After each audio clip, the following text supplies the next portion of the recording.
Vivekananda college परिसरात तरुणावर हल्ला, शाहूपुरी पोलिसात गुन्हा दाखल। शाहूपुरी पोलीस ठाणे हद्दीत विवेकानंद कॉलेज समोर तरुणावर जमावाकडून मारहाण झाल्याची घटना घडली असून या प्रकरणी पोलिसांनी गुन्हा दाखल केला आहे। पोलिसांकडून मिळालेल्या माहितीनुसार दिनांक 27 फेब्रुवारी 2026 रोजी दुपारी 4:30 वाजण्याच्या सुमारास विवेकानंद कॉलेज परिसरात काही जणांनी संगनमत करून जमाव जमवून एका तरुणास शिवीगाळ करून मारहाण केल्याची तक्रार प्राप्त झाली। या मारहाणीत लोखंडी फायटर बेल्ट व दगडाचा वापर करून संबंधित तरुणास दुखापत करण्यात आल्याचं तक्रारीत नमूद आहे।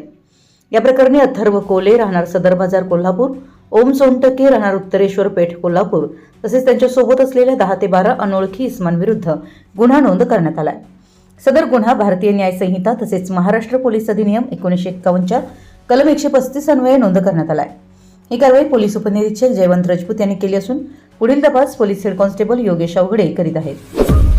आपल्या परिसरातील महत्त्वाच्या बातम्या पाहण्यासाठी आमच्या नवसंकेत न्यूज चॅनलला YouTube वर सबस्क्राइब करा आणि बेल आयकॉन प्रेस करा।